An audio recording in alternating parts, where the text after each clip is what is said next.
ఫరీద్పేట ఉప సర్పంచ్ సత్తారు గోపి హత్య విషయంలో మాత్రం కుటుంబ సభ్యులను పరామర్శించినందుకు ఇచ్చర్ల మాజీ ఎమ్మెల్యే గొర్రెంకిరణ్ మనతో ఉన్నారు. చూస్తే కనుక రెడ్ బుక్ రాజ్యాంగం రాష్ట్రంలో అమలు అవుతుందనడానికి ఫరీద్పేటకు చెందినటువంటి ఇద్దరు వైసీపీ కార్యకర్తలు ఏడాది లోపల హతమార్చినటువంటి ఉదంత తార్కాణంగా చెప్పుకోవచ్చు.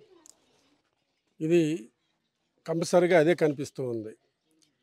ఆ రోజు లోకేష్ బాబు ఏదైతే అనుకుని రాష్ట్రంలో వాళ్ళ నాన్నగారు ముఖ్యమంత్రి అయిన తర్వాత పరిపాలన కొనసాగించాడో, రాష్ట్రంలో కూడా రాష్ట్రం మొత్తం మీద నేను రెడ్ బుక్ పరిపాలన కొనసాగిస్తానని చెప్పి ఈరోజు అదేవిధంగా రెడ్ బుక్ పరిపాలన ఇక్కడ ఇచ్చర్ల మండలం ఫరీద్పేట గ్రామంలో కూడా కొనసాగుతూనే ఉంది. ఇంతకుముందు ఒక సంవత్సరం క్రితం ఈ గ్రామంలో ఒక వైఎస్ఆర్ పార్టీ కార్యకర్తను కూడా ఆ రోజు చంపేయడం, కిల్లి ప్రసాద్ అనే వ్యక్తిని, కోనప్రసాద్ని. అదేవిధంగా ఆ మధ్యన ఇంకొక వైఎస్ఆర్ కాంగ్రెస్ పార్టీ కార్యకర్తను కూడా నడి రోడ్డుపై విపరీతమైన చావు బతుకుల మధ్యన తేలియాడే మనస్థితి. దీనిగా ఆ రోజు కూడా తనకు ఒళ్ళు హోనం చేసేటట్టు కర్రలు, గొడ్డళ్ళు, ఈటలతో కలిపి, రాడ్లతో కలిపి కొట్టడం జరిగింది. దానిపైన ఎన్నో రిపోర్ట్లు ఉన్నాయి. ఈరోజు మళ్ళీ ఈరోజే కాదు, 2011 నుంచి అంతకుముందు నుంచి కూడా వైఎస్ఆర్ కాంగ్రెస్ పార్టీకి వెన్నుదన్నుగా ఉంటున్న గోపి కూడా వైఎస్ఆర్ పార్టీ కార్యకర్తగా ఉంటూ ఉన్నాడు. ఆ రోజు నుంచి పార్టీ గురించి నిరంతరం శ్రమిస్తూ ఉన్నాడు. ఈరోజు జరిగిన ఈ సంఘటన చాలా దురదృష్టకరమని కూడా మేము భావిస్తూ ఉన్నాం. కనుక గోపికి సంబంధించిన రివెంజ్ కాక ఒక కుటుంబ కలహాల నేపథ్యంలో ఈరోజు గోపిని హతమార్చేందుకు ప్రత్యర్థులు ఒక వ్యూహాత్మకంగా ఆయన హతమార్చారు. ఈ కుటుంబ కలహాలు అనేవి సంబంధం లేని మాటలు ఇవి. ఈరోజు అంత విధంగా ఒక కుటుంబ కలహం అయితే ఈదిలోని పడిపోయి చచ్చిపోయిన పని ఎవరికి ఉండదు. ఒక భార్యాభర్తలు తగు అనేది మామూలుగా జరుగుతుంటాయి. దాని గురించి ఏదో అడిగామని చెప్పి పెద్ద మనుషులను ఎవరో కొట్టిడు. దానికి తగిన కసి కార్పణ్యాలు పాత్వ కానీ ఉంటే దాని మీదే ఇవన్నీ జరుగుతూ ఉంటాయి. ఈ కిరాతకమైన పరిస్థితులు మనం చూస్తూ ఉన్నాం రాష్ట్రంలో కానీ, ఈవేళ ఫరీద్పేటలో కానీ. కాబట్టి వెంటనే పోలీసు వారు కూడా దీనిపై యాక్షన్ తీసుకోవాలా. గట్టిగా ఎవరెవరైతే 12 మంది మీద రిపోర్ట్ ఇచ్చారో ఆ 12 మందిని కూడా అరెస్ట్ చేయాలి. అరెస్ట్ చేసి బాధితులకు తగిన న్యాయం చేయాలని కోరుకుంటూ ఉన్నాం. కుటుంబ సభ్యులు ఈరోజు ఆయన భోంచేసి ఎక్కడైతే రోడ్డు పైన అవుతుందో అక్కడికి వెళ్ళిన నేపథ్యంలో మాటు వేసి వ్యూహాత్మకంగా ఆయనపై దాడి చేశారు. దాడి చేసినంత ఈ గ్రామానికి సంబంధించినటువంటి టీడీపీ నాయకులను స్పష్టం చేస్తున్నప్పుడు ఇప్పటి వరకు కూడా అదుపులో తీసుకోవడానికి కారణమే.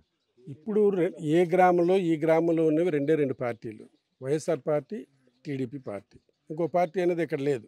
వాస్తవంగా వీళ్ళ మీద చేసిన వాళ్ళు టీడీపీ పార్టీ వారు అవుతారు తప్ప వేరే పార్టీ కూటమి అవ్వదు కదా. అది మెయిన్. అయితే ఒక కుటుంబ కలహం అని నేను కూడా ఆలకించాను మన పెద్దలు డిఎస్పీ గారు మాట్లాడుతున్నప్పుడు. కుటుంబ కలహం అనేది అంత వేగంగా జరిగి ఒక విడాకుల గురించి భార్యాభర్తలు పడకపోతే ఏదో సామాన్లు పట్టుకొని వెళ్ళి అడిగినందుకు కొట్టే పరిస్థితి ఎవరు ఉండరు. వాళ్ళే ఎందుకు తీసుకుని వెళ్ళాలి సామాన్లు? పెద్ద మనుషులుగా పోలీస్ డిపార్ట్మెంట్ ఉన్నారు, దగ్గరుండి వెళ్ళి వాళ్ళే తీయించి వాళ్ళ ఇంటికి పంపించవచ్చు. అంటే పోలీసులు ప్రస్తుతం తెచ్చారు కాబట్టి ఎస్ఐ వచ్చి 41 నోటీస్ ఇవ్వడానికి కూడా ఒక 20 మంది పోలీసులు తీసుకుని వచ్చి కుటుంబ సభ్యుల మీద అదే ఆ విధంగా ఇది ఏదో కాయాపన చేసి ఏదో కుట్రపరంగా చేసి ఏదో జరుగుతుంది తప్ప ఒక కుటుంబ కలహం అనేది తప్పుడు ప్రచారం అది. కాబట్టి దీనిపై నిర్ణయాలు తీసుకోవాలా. ఎందుకంటే ఈరోజు ఇలాగే కొనసాగుతూ పోతే చాలా ఇబ్బందికరమైన పరిస్థితులు. కిందసారి ఎప్పుడు కూడా దీన్ని అడ్డుకట్ట వేసి చేయకపోతే చాలామంది యువకులు వాళ్ళ ఇష్టానుసారం వాళ్ళ పార్టీలతో ఉంటారు. ఒక పార్టీ అంటే అభిమానం మీద ఉంటారు. అలాగని వాళ్ళ మీద కసిపూరితమైన చేసుకొని ఉంటే ఇదే కొనసాగితే రేపు ఇంకో పార్టీ మారుతుంది. అదే పరిస్థితి ఇది కాదు. దీనికి అధికారులు దీనిపై నిర్ణయం తీసుకొని దీన్ని ఇక్కడితో ఆపే విధంగా తగిన నిర్ణయాలు తీసుకొని వాళ్ళపై శిక్షలు పడే విధంగా చేయాలని కోరుకుంటున్నాం. ప్రస్తుతం పోలీసులు మాత్రం 24 గంటలు కావస్తున్నా నిందితులను అదుపులో తీసుకోవడంలో మాత్రం తత్సరం. మరోవైపు కుటుంబ కలహాల నేపథ్యాన్ని దీనికి ఆపాదించారు. ఈ పరిణామాలన్నీ కూడాను ఆ కుటుంబ సభ్యులు చెప్పిన మాటలు విన్నారు.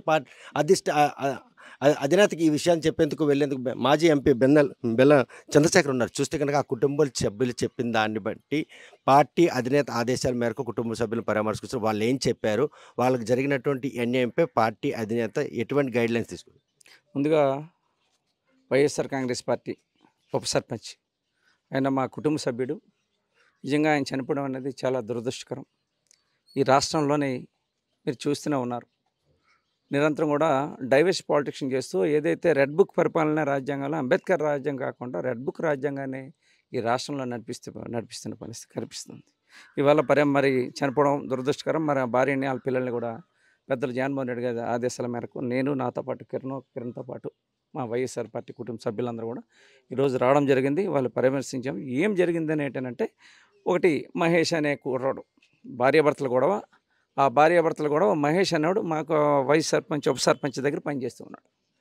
జరిగితే వాళ్ళిద్దరు కుటుంబ తగువలో కూర్చున్నారు, మాట్లాడుకున్నారు. మాట్లాడిన తర్వాత భార్య మరి పోలీస్ స్టేషన్కి వెళ్ళి కంప్లైంట్ ఇవ్వడం జరిగింది. కంప్లైంట్ ఇస్తే పోలీసులు రమ్మని చెప్పారు. తప్పకుండా నాదైతే తప్పులేదు, మీరు ఏదైనా ఉంటే కేసు రాసుకోండి, నాకైతే రాజీ అయితే నాకు అక్కర్లేదు, భార్య మీద నా మీద ఏ కేసు పెడితే అంటే అయితే మీకు 41 నోటీస్ ఇవ్వాలి కదా, 41 నోటీస్ తీసుకోవాల్సిన అవసరం ఉందా లేదని చెప్పి అడిగితే తప్పకుండా నేను 41 నోటీస్ అయితే మీరు ఇస్తే నేను తప్పకుండా వస్తాను అని చెప్పడం కూడా జరిగింది. ఈ మధ్యలోనే ఏదైతే వాళ్ళ భార్య కంప్లైంట్ ఇచ్చిందో ఇంటికెళ్ళి ఎస్ఐతో పాటు ఎస్ఐతోని పోలీస్ సిబ్బంది అంతా కలిసి వెళ్ళి ఆ ఇంటి తాళాలు పగలగొట్టి ఆ ఇంట్లో పప్పులు, బియ్యం, ఉప్పులు, లగేజ్ అంతా కూడా తీసుకెళ్ళి ఎస్ఐ దగ్గరుండి తీసుకెళ్ళి ఎక్కించవలసిన పని లేదని చెప్పి తెలియజేస్తాను.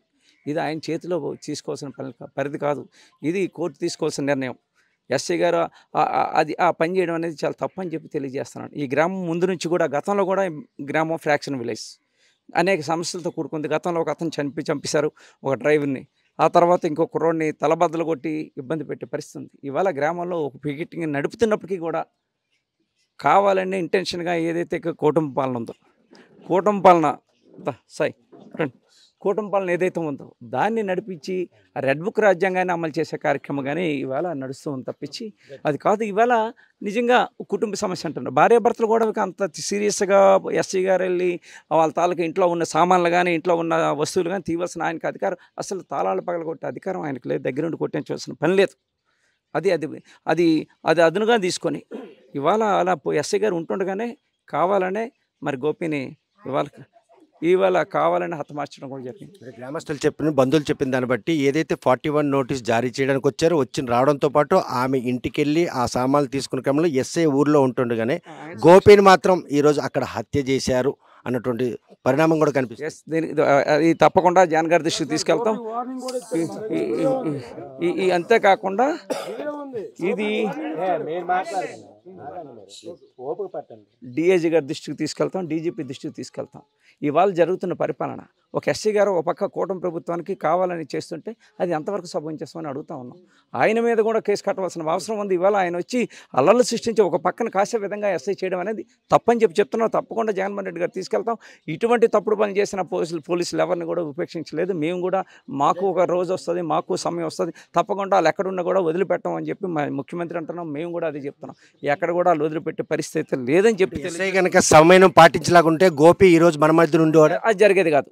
ఇవాళ ఎస్సీ గారు వచ్చి ఆ విధంగా ఏదైతే ఇంటి దగ్గరికి వచ్చి ఇబ్బంది పెట్టకుండా ఉన్నట్టయితే ఇవాళ పరిస్థితి జరిగి ఉండేది కాదు. దానికి సంబంధించినంత వరకు కూడా విజువల్స్ నా దగ్గర ఉన్నాయి. మీకు ఆ విజువల్స్ కావాలంటే ఎస్సీ గారు దగ్గరుండి ఈ 41 నోటీస్ ఇవ్వడానికి కనీసం ఒక 10 మందిని తీసుకొచ్చారు పోలీసుల్ని. 41 నోటీసులు ఇవ్వడానికి 10 మంది పోలీసులు తీసుకోవాల్సిన రావలేదు. కావాలని నా ఇంటి మీదకి వెళ్ళి ఇవాళ దౌర్జన్యం చేసి ఆ ఇంట్లో సామాన్లను తీసుకెళ్లవలసిన అవసరం ఏముంది, ఆయనకి ఏ హక్కు ఉందని చెప్పి మేము అడుగుతా ఉన్నాను.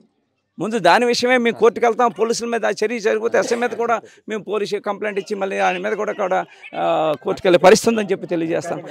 ఈ జరుగుతున్నది ఇది గతంలో కూడా ఇది అనేక కార్యక్రమాలు అనేక సందర్భాల్లో జరిగాయి. ఇవాళ పెద్దలు జగన్మోహన్ రెడ్డి గారు పంపిస్తే మేము మన మండలం నియోజకవర్గంలో ఉన్న నాయకులందరూ కూడా ఇవాళ రావడం జరిగింది. తప్పకుండా ఆ కుటుంబానికి న్యాయం చేసే విధంగా ఆ కుటుంబానికి అండదండగా వైఎస్ఆర్ పార్టీ అండదండగా మేము ఉంటామని చెప్పి తెలియజేస్తాం. వైఎస్ఆర్ కాంగ్రెస్ పార్టీకి విధేయుడిగా ఎచ్చర్ల నియోజకవర్గంలో వైఎస్ఆర్ కాంగ్రెస్ పార్టీ పరిరక్షణ కోసం తనదైన శైలిలో ఆ పార్టీ పరంగా ఈరోజు మాత్రం పూర్తి స్థాయిలో పనిచేస్తున్న గోపి వైస్ సర్పంచ్గా ఉన్నారు. కాకపోతే భార్యాభర్తల తగుల విషయంలో పెద్ద మనిషిగా వ్యవహరించినటువంటి గోపికి 41 నోటీస్ ఇవ్వడానికి వచ్చిందని ఎస్ఐ మాత్రం ఎవరైతే భార్య పక్షాన్ని వహించి ఆ ఇంట్లోని సామాన్లు తీసుకెళ్లారు. ఆ ప్రక్రియ జరుగుతుండగానే గోపి ఊర్లో నుండి రహదారి నిర్మాణ పనులకు వెళ్తుండగా అక్కడ కొయిరాల మెట్ దగ్గర దారి కాసి మొత్తం 12 మంది ఆయన్ని హతమార్చారనే విషయాన్ని మాత్రం మాత్రం కుటుంబ సభ్యులు వారికి చెప్పడం జరిగింది. ఈ విషయాన్ని మాత్రం పార్టీ అధినేత దృష్టికి తీసుకెళ్తాం. పార్టీ పరంగా ఎట్టి పరిస్థితుల్లో ఆ కుటుంబాన్ని ఆదుకునేందుకు మాత్రం తమ వంతుగా కృషి చేస్తామని ఇటు మాజీ ఎమ్మెల్యే కావచ్చు, మాజీ ఎంపీ బెల్లాని చంద్రశేఖర్ స్పష్టం చేస్తాం. మరి గోపి కుటుంబానికి వచ్చిన ఈ కష్టాన్ని వైఎస్ఆర్ కాంగ్రెస్ పార్టీ అధినేత జగన్మోహన్ రెడ్డి ఏ విధంగా తీసుకుంటారన్న విషయం వేచి చూడాల్సిందే. వీడియో జర్నలిస్ట్ రామకృష్ణతో సత్యం, RTV శ్రీకాకుళం. తెలుగులో న్యూస్ కి ఫాస్టెస్ట్ యాప్ ఇప్పుడు టోటలీ న్యూ అవతార్లో జస్ట్ 5 seconds లో కంప్లీట్ న్యూస్. సోషల్ మీడియాలో ట్రెండ్స్ కి one stop solution. Live TV app voice search option తో ఇప్పుడే డౌన్లోడ్ చేయండి లేదా అప్డేట్ అయిపోండి. యాప్ లింక్ డిస్క్రిప్షన్ లో ఉంది.